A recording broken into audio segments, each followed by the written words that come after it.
আমার বিয়ের তখন 1 বছর হয় নাই। তো একদিন আমি আমার বরকে নিয়ে নার্সারিতে গিয়েছিলাম গাছ কেনার উদ্দেশ্যে। তো আমার বর আমাকে প্রায় ফুটবলের সাইজ একটা ক্যাকটাস দেখিয়ে বলল যে দেখো এটা অনেক সুন্দর, এটা নাও।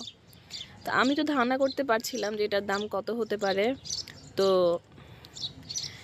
আমি জাস্ট তার মুখের দিকে তাকিয়েছিলাম। এরপর আমি তাকে জিজ্ঞেস করলাম এটার দাম কত তুমি জানো? সে আমাকে বললো কত আর হবে, 200-300 টাকা হবে।